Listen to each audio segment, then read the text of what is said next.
नमस्कार, बहुत स्वागत है आप सभी का। मैं हूं आपके साथ नैना यादव, लेकर हाजिर हूं हमारा खास शो सवाल 10 बजे। आज हम बात करने जा रहे हैं रूस यूक्रेन युद्ध की, जो कभी कुछ हफ्तों की लड़ाई माना जा रहा था, लेकिन अब 4.5 सालों से ज्यादा का लंबा संघर्ष बन चुका है। और इस बार मोर्चा सिर्फ मिसाइल और टैंकों का नहीं है, बल्कि लड़ाई समंदर की लहरों पर लड़ी जा रही है। रूस की सबसे बड़ी आर्थिक ताकत पर भी वार हो रहा है। बम अब सिर्फ बारूद पर नहीं, बल्कि बैरल पर भी बरस रहे हैं। राष्ट्रपति व्लादिमीर पुतिन के लिए तेल कारोबार युद्ध की लाइफलाइन माना जाता है, और अब उसी लाइफलाइन को काटने की कोशिश तेज हो गई। यूक्रेन युद्ध शुरू होने के बाद से यूरोप और यूक्रेन लगातार रूस की कथित शैडो फ्लीट पर शिकंजा कस रहे हैं। 14 जून को ब्रिटेन ने पहली बार इंग्लिश चैनल में रूसी टैंकर्स पर हेलीकॉप्टर से रॉयल मरीन कमांडोज उतारे। बड़ा ऑपरेशन चलाया, जिसने दुनिया को बड़ी टेंशन में डाल दिया है। ब्रिटिश प्रधानमंत्री कीर स्टारमर ने इसे पुतिन को बड़ा झटका बताया है, और सिसिली के पास हुई ये कार्रवाई सिर्फ एक जहाज की कहानी नहीं, ये पुतिन के उस आर्थिक नेटवर्क पर चोट है जिसे रूस की युद्ध मशीन का ईंधन माना जाता है। पहले ब्रिटेन ने ऑपरेशंस चलाए, फिर फ्रांस ने संदिग्ध टैंकर रोके, और अब यूरोपीय संघ की नौसैनिक गतिविधियां लगातार तेज होती दिखाई देती हैं। अब सवाल खड़ा होता है, क्या पश्चिम अब रूस की जेब पर वार कर रहा है? लेकिन कहानी यहीं खत्म नहीं होती। यूक्रेन ने भी समंदर में नया दांव चला, ऑपरेशन मोलोच का। अब दावा यह है कि दर्जनों नहीं, सैकड़ों रूसी जहाजों को टारगेट किया गया। मकसद हर जहाज को डुबोना नहीं, बल्कि उसके इंजन, उसके नेविगेशन और उसकी संचार प्रणाली को तबाह कर देना है। पिछले दिनों ही दर्जनों जहाजों पर हमले हुए, और एक ही रात में 8 ईंधन टैंकर्स ड्रोन हमलों की चपेट में आ गए, जबकि महज 96 घंटों में 35 जहाजों को निशाना बनाया गया। अब युद्ध की स्थिति दिन प्रतिदिन गंभीर होती जा रही है। ऐसे में अगर समंदर में पुतिन की सप्लाई लाइन लगातार टूटती रही, तो असर सिर्फ तेल कारोबार पर नहीं, बल्कि रूस की पूरी युद्ध रणनीति पर भी पड़ सकता है। दुनिया की नजर इस बात पर है, क्या समंदर में बढ़ता ये दबाव जंग का रुख भी बदल देगा। बताएंगे आपको एक एक तस्वीर, लेकिन इस समय की एक बड़ी वॉर ब्रेकिंग जान लीजिए। ईरान को डोनाल्ड ट्रंप की आखिरी चेतावनी, बड़ी वॉर ब्रेकिंग।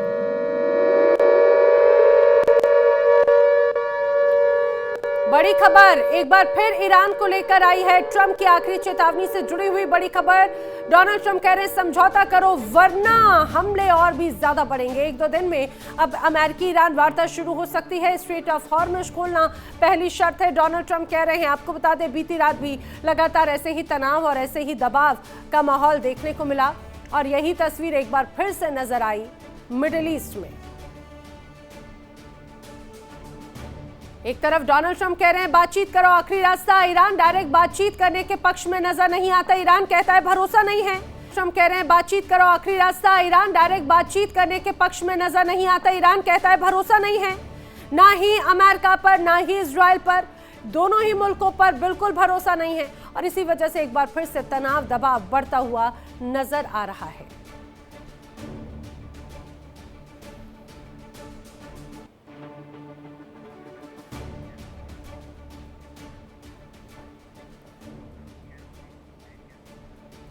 और आइए बात कर लेते हैं, मेरे साथ में मेरे साथी कनेक्ट हो रहे हैं, वरिष्ठ सहयोगी कनेक्ट हो रहे हैं, रक्षा विशेषज्ञ कनेक्ट हो रहे हैं। रक्षा विशेषज्ञ रिटायर्ड ग्रुप कैप्टन आशीष सहाय जी मेरे साथ में कनेक्टेड हैं, और विदेश मामलों के जानकार डॉक्टर DK गुप्ता भी कनेक्टेड हैं। आप दोनों का बहुत स्वागत है इस चर्चा में। आशीष सहाय जी, दो चीजें, एक तरफ तो रूस यूक्रेन का तनाव है ही, दूसरी तरफ ईरान और अमेरिका के बीच में भी तल्खी बढ़ती नजर आती है। बीती रात भी कई जगहों पर हमलों की खबरें सामने आई। डोनाल्ड ट्रंप कह रहे हैं बातचीत कर लो वरना अच्छा नहीं होगा। जय नैना। डोनाल्ड ट्रंप ने कल जो 2 प्रेस फेस किया, 2 बार प्रेस को फेस किया, उसमें पहली बार पिछले कुछ 1-2 महीनों में सबसे सीरियस बातें करी। उसको बहुत ध्यान से सुनने की जरूरत है।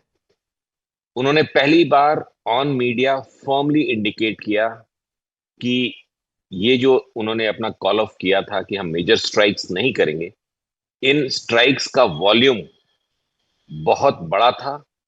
और शायद अगर आप उन सारे शब्दों को बार बार सुनेंगी जो ट्रंप ने कल बोला है, वो एक्सेप्ट कर रहे थे कि foot on ground is very much there in this second phase. ये जो प्लान किया था उन्होंने, क्योंकि उन्होंने बोला कि वर्ल्ड वॉर टू के बाद का सबसे बड़ा attack, so world war two was more of ground fightings. Historically आपको सबको ये पता है, it was fraction of air war and more of ground.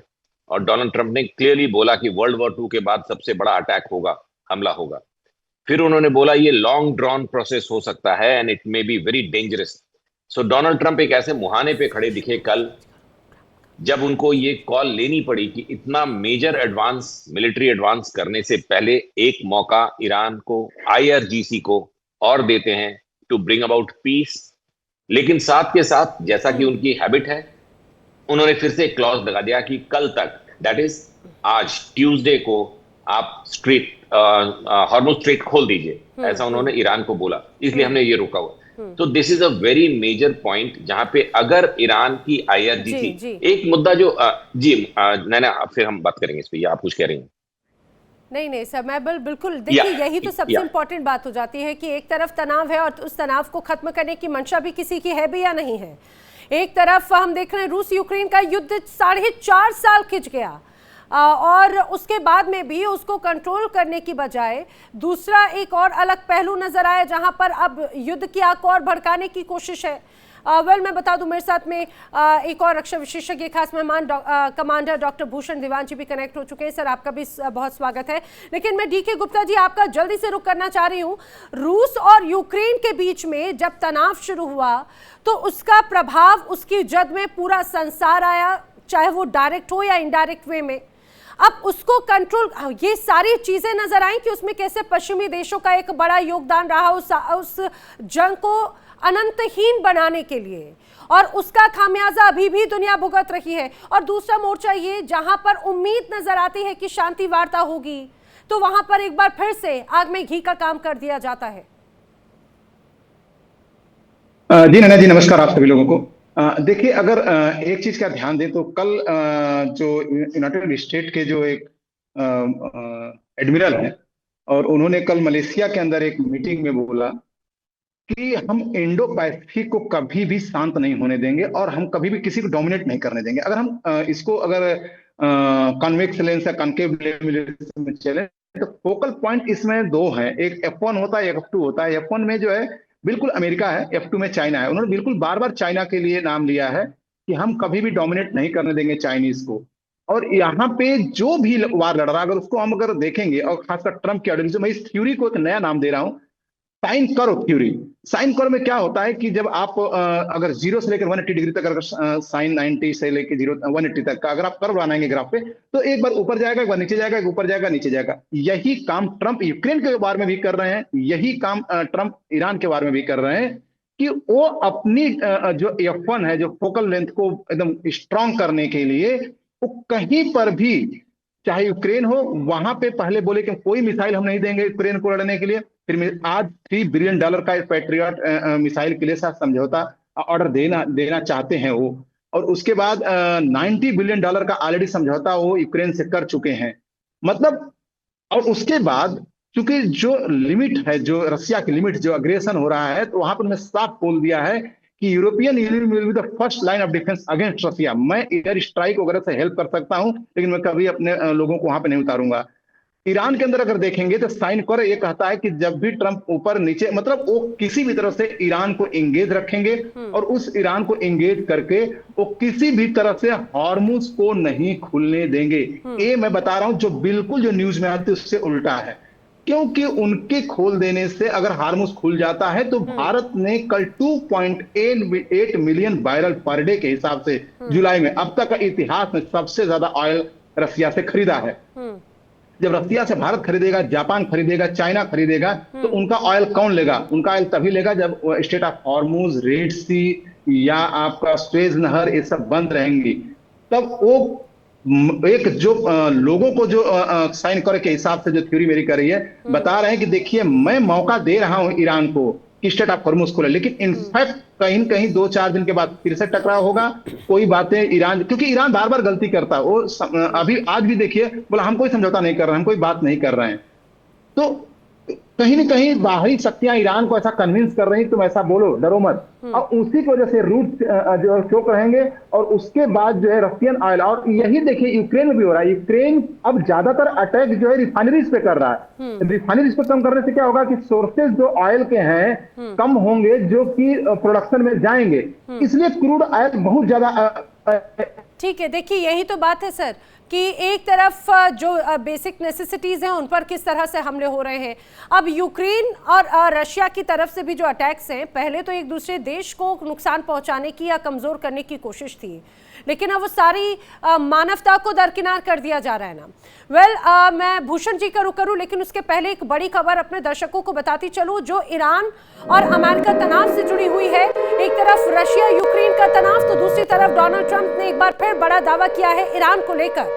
Donald Trump का कहना है कि ईरान की जो नेता हैं बहुत धोखेबाज हैं। स्ट्रेट ऑफ हॉर्मुज पर यूएस नेवी का पूरा कंट्रोल है। वॉल ऑफ स्टील से पूरी तरह से स्ट्रेट ऑफ हॉर्मुज घिरा हुआ है। ईरान सिर्फ ओमान से बात कर रहा है और किसी से नहीं। कोई डील अगर नहीं होती है तो ईरान को सरेंडर कर देना चाहिए। ये डोनाल्ड ट्रंप की तरफ से बात कही गई है। भूषण जी, एक तरफ अमेरिका खुद को कहता है कि भाई वो तो शांति का मसीहा है, डोनाल्ड ट्रंप ने कई युद्धों को रोका है, फिर जैसे ही गाड़ी पहुंचती है ईरान की तरफ या रूस यूक्रेन की तरफ, उनकी गाड़ी में ऐसा क्या आ जाता है कि वहां पर वो एक अलग ही रुख अख्तियार करते हुए नजर आते हैं और आंख में घी डालने का काम कर देते हैं। धन्यवाद नैना जी। ये तो 4 महीने से हो रहा है। 28 फरवरी से जब से शुरू हुआ है, सुबह कुछ शाम कुछ, उनकी मर्जी है। वो तो मुझे ख्याल आता है कि वो बच्चे को पूछा गया, टीचर ने, भाई शेर अंडा देता है कि बच्चा, तो पता नहीं था बच्चे को। बच्चे ने कहा भाई शेर की मर्जी, कभी अंडा दे कभी बच्चा दे। यही काम कर रहे हैं ट्रंप साहब। और ये कह देना कि ईरान धोखेबाज है, तो अंग्रेजी में कहावत है pot calling the kettle black. अरे सुबह शाम अलग अलग बातें करना, पर बात एनीवे ये सब बातें हैं। मेरी समझ में ये है कि ये ईरान को भी पता है, तभी ईरान फ्रंट फुट पे खेल रहा है। क्या कि अमेरिकन के जो असला है, इंटरसेप्टर मिसाइल्स हैं, वो काफी कम मात्रा में हो गई हैं। जो आदरणीय गुप्ता साहब ने बताया कि वो यूक्रेन को इतना किया है, एग्रीमेंट किया है सप्लाई करने का, इंटरसेप्टर मिसाइल्स, थार्ड मिसाइल्स, ये एग्रीमेंट करने के बाद तो बहुत टाइम जाता है करने को और पोस्टपोन करते रहते हैं। उसका अब ये नहीं कह सकते हम लोग कि उनके पास ऑलरेडी मिसाइल आ गई हैं, काफी खपत हो गया अमेरिका का। खैर, अभी जो ईरान के को पता है एक चीज ये कि वो अमेरिका कुछ खास ज्यादा नहीं कर पाएगा और इससे टाइम लगेगा। अमेरिका को कर सकता है, अमेरिका को टाइम लगेगा रिप्लेनिशमेंट करने को, नंबर 1। नंबर 2, ईरान को यह भी पता है कि डोमेस्टिक जो ऑडियंस है अमेरिका में ट्रंप की, वो बिल्कुल इस फेवर में नहीं कि वॉर को बढ़ाया जाए। और खासकर बूट्स ऑन द ग्राउंड बहुत भारी तकलीफ होगी। ये डराने का, धमकाने का, प्रेशर डालने का तरीका है। मैं नहीं समझता हूं ईरान इन चीजों से हाथ में आएगा। और देखिए, एक्चुअल बॉम्बिंग भी कर देगा अमेरिका पुरजोर। तो ईरान ने तो काबिलियत दिखा दी है, जॉर्डन तक नेक्स्ट टू इजराइल वो हिट कर पाते हैं, ईरान हिट कर पाता है, और हुती उनके बाबल मंडप बंद कर देंगे। तो ये कुछ सिंपल गेम नहीं है भाई कि अमेरिका एकदम जीत ही जाएगा। America will walk into victory, कोई गारंटी नहीं है। अच्छा, लेकिन भूषण जी, आपने कहा बूट्स ऑन ग्राउंड। देखिए 5 महीने तो इसी पूरे हमले के साथ में फरवरी से लेकर अभी तक हो गया, 5 महीने से ज्यादा का वक्त। अदावत की अगर बात की जाए तो ईरान अमेरिका की या ईरान इजराइल की भी बहुत पुरानी है। बूट्स ऑन ग्राउंड अगर करना होता तो क्या अभी तक किया नहीं जा सकता था? नहीं नैना जी, जरूरी नहीं कौन सा, अगर वो एयर बॉम्बिंग से ही ईरान को दबा पाते, घुटनों पे ला पाते। से ज्यादा का वक्त। अदावत की अगर बात की जाए तो ईरान अमेरिका की या ईरान इजराइल की भी बहुत पुरानी है। बूट्स ऑन ग्राउंड अगर करना होता तो क्या अभी तक किया नहीं जा सकता था? नहीं नैना जी, जरूरी नहीं कौन सा, अगर वो एयर बॉम्बिंग से ही ईरान को दबा पाते, घुटनों पे ला पाते, तो बूट्स ऑन द ग्राउंड वाली बात करने की जरूरत नहीं थी। देखना पड़ता जरूरत। लेकिन 2 चीजें होती, कैपेबिलिटी, क्या कैपेबिलिटी है, और उसके बाद इंटेंशन क्या है। इंटेंशन माने इंटेंशन भी है, एक स्ट्रेटेजिक असेसमेंट भी है। तो उनको लगा था, आपको मालूम होगा शायद नैना जी, कुर्द्स को बड़े पैसे भी दिए, वेपन्स भी दिए। कुर्द्स तो शिया है, वो तो ईरान को दबाना चाहते हैं, पर कुर्द को कई लोग इराक के अंदर भी हैं। कुर्द को अमेरिका कहता है कई सालों से, हम आपका कुर्दिस्तान बनवा देंगे अलग से भाई, और धोखा देता आया है। तो वो उससे क्या होता है, अभी उन्होंने पैसे भी लिए अमेरिका से और वेपन्स भी लिए अमेरिका से, और ईरान को हार्म नहीं किया उन्होंने। क्यों?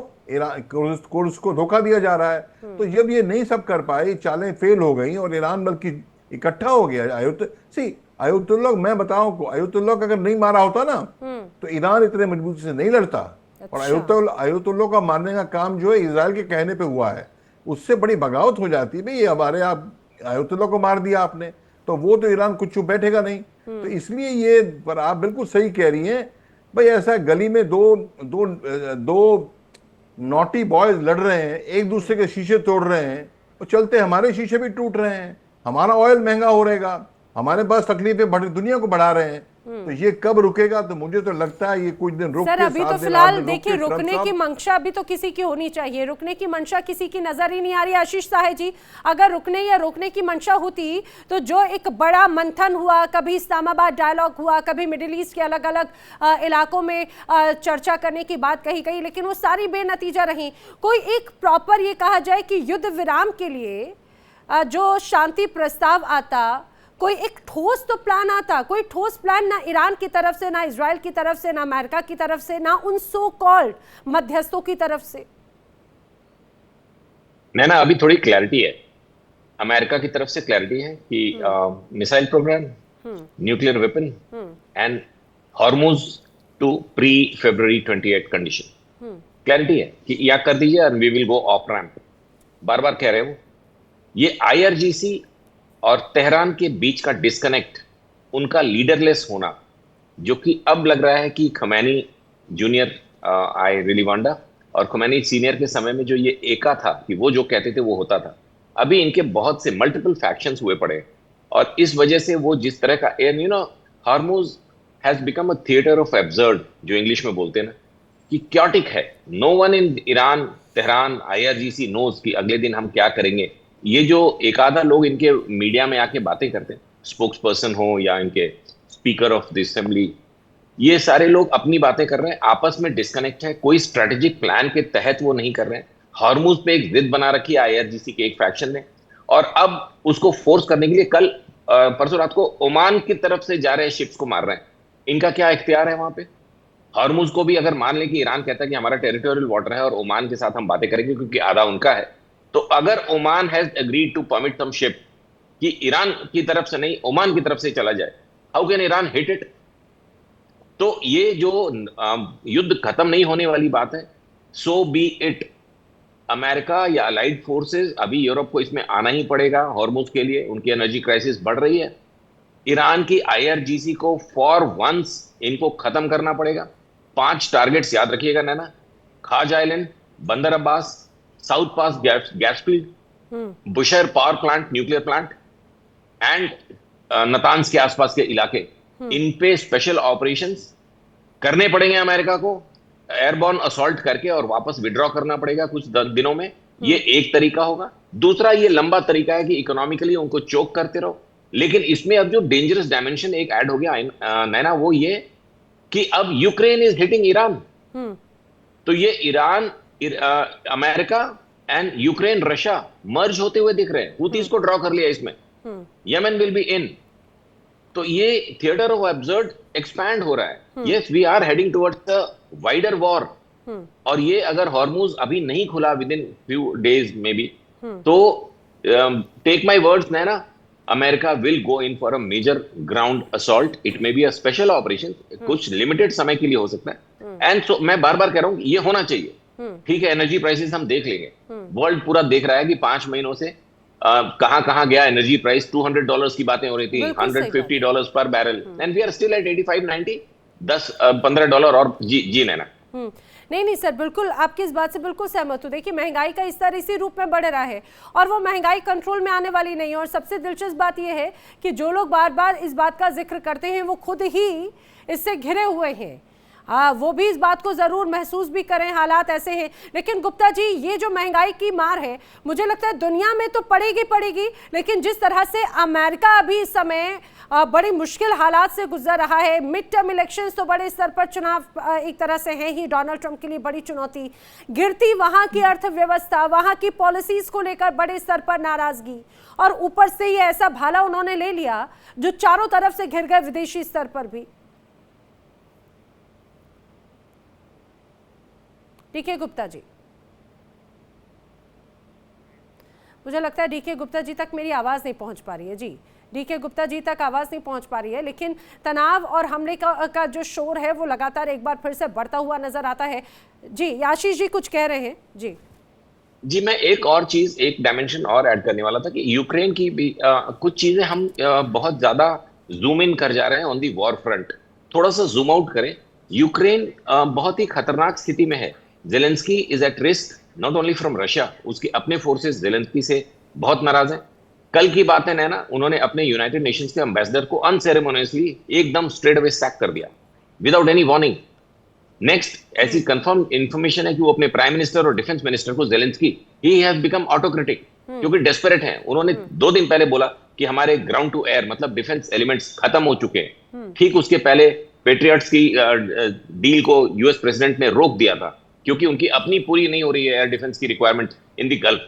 सो ये सारा मिला के उन्होंने डेस्परेटली अटैक वेपन्स पे ज्यादा फोकस करना जेलेंस्की साहब ने, कि रशियन ऑयल रिफाइनरीज को मारो, उनका कोई रिसोर्ट को कल मारा है ब्लैक सी के कोस्ट पे, उसके बाद अर्मेनिया में अटैक किया हुआ है। तो अपना डिफेंस नहीं कर पा रहे हैं तो रशिया के ऊपर अटैक बढ़ाते जा रहे हैं। This is not a very welcome thing. ये अनफॉर्चुनेटली एक बड़ा मेजर आई ओपनर रहा। Just I will finish the tactical part of it कि air defence weapons, ground to air मतलब अंदर आने वाले हमलों को रोकने के जो सिस्टम्स हैं, उसमें वेस्ट ने भी देखा और ईरान ने भी लर्न किया, यूक्रेन ने भी लर्न किया कि ज्यादातर देश अटैक वेपन्स पे कंसंट्रेट करते थे, ज्यादा प्रोडक्शन अटैक वेपन्स का होता था कि हम अंदर जाके कहीं मारेंगे। अब ये सडनली जो नया एक शुरू हो गया wave of one way drones, ये एक नया डायमेंशन लाया है मॉडर्न वॉरफेयर में। और सारी दुनिया के देश इंक्लूडिंग आवर कंट्री अचानक से drone production, thousands and lakhs of drones, क्योंकि बड़े सक्सेसफुल हैं, ये भी बेवकूफी कर रहे हैं स्ट्रेटेजिकली हम लोग, क्योंकि ड्रोन्स की बहुत मेजर लाइफ नहीं है। जिस समय आयरन बीम या एनर्जी वेपन्स आ गए कि वो एनर्जी फ्लो करके और इस छोटे मोटे जहाज को मुझे हालांकि इसमें एक चीज ये लग रही है आशीष जी, क्योंकि ड्रोन्स ये वही ड्रोन्स हैं जो कहा जाए कि बड़ी बड़ी मिसाइल या बड़े बड़े हथियारों का तोड़ जो आपको बड़े एक्सपेंसिव पड़ते हैं ड्रोन, उससे आधी से कम कीमत में मल्टीपल वे में बन जाते हैं और बड़े घातक है। ईरान ने वही जो देसी जुगाड़ निकाली थी। जी, बात पूरी कीजिएगा। जी, ये बहुत सक्सेसफुल हुए क्योंकि अभी इनके लिए हमारे पास रिक्वायर्ड एयर डिफेंस नहीं था। छोटा भी ड्रोन है तो उसके ऊपर एक मिसाइल मारो, छोटा भी ड्रोन है तो F-35 लॉन्च करो। लेकिन अब इजराइल ने जो आयरन बीम बनाई है जिसमें सिर्फ एनर्जी फ्लो करता है और ड्रोन खत्म, ड्रोन की गाइडेंस खत्म, उनका मेटल मेल्ट, कोई पैसे नहीं लगते हैं। अगर एनर्जी बीम जो इनका है ड्रोन के काउंटर के लिए या छोटे मोटे मिसाइल्स के, वो हमको अगला स्टेप सोचना चाहिए। और आप जिस ड्रोन का जिक्र करें उसी से रिलेटेड एक मैं बड़ी खबर अपने दर्शकों को बता दूं। दरअसल ईरान की तरफ से 3 शाहिद 136 ड्रोन से अटैक किए गए हैं। बताया जा रहा है अल दोहा मिलिट्री बेस पर यह अटैक किया गया है और इन्हीं ड्रोन्स का जिसका जिक्र अभी हम अपनी इस चर्चा में कर रहे थे। देखिए, यही ड्रोन किस तरह से घातक भी है, लेकिन जो अब इसका तोड़ निकाल लेगा वो इस पूरे युद्ध की तस्वीर को बदल देगा, रुख बदल देगा। ईरान की तरफ से 3 शाहिद 136 ड्रोन से अटैक किया गया। डीके गुप्ता जी, अब ईरान जो हमले कर रहा है उसका पूरा ये कहा जाए कि कॉन्सेप्ट क्लियर है। वो कह रहा है कि अमेरिका के जहां जहां पर बेसेस हैं मिडिल ईस्ट में, जो जो ताकतें, जो जो देश अमेरिका का साथ दे रही हैं, उन सारी जगहों पर ऐसे ही तबाही लेकर आएंगे और यही हमला उसको एक बार फिर से दर्शाता है। नैना जी, अगर वेरी फर्स्ट डे से अगर देखेंगे, केवल यही नहीं, जब इजराइल पे अटैक हुआ था 1400 लोग मारे गए थे, तब से देखिए ईरान ने आज तक किसी का कुछ भी नहीं कर पाया। 2-4 हॉस्पिटल को मारा है इजराइल में, वो लास्ट वाले में। उसके बाद आज तक अगर स्ट्रेटेजिकली देखें तो कुछ भी ऐसा नहीं कर पाया। और मैं बता दूं, स्ट्रेट ऑफ हॉर्मुज भी अगर रोका गया है तो अमेरिका के द्वारा रोका गया है। और पिछली बार जितने भी अटैक हुए हैं अमेरिका के, इस बार जो 15 दिन का युद्ध हुआ था, सारे ज्यादातर साउदर्न और नॉर्दर्न कोस्टल एरिया में हुए हैं। और इस तब भी मैंने 10-15 दिन पहले था कि अब अमेरिका जो है एटलीस्ट खार पर फुट ऑन ग्राउंड की सोच रहा है।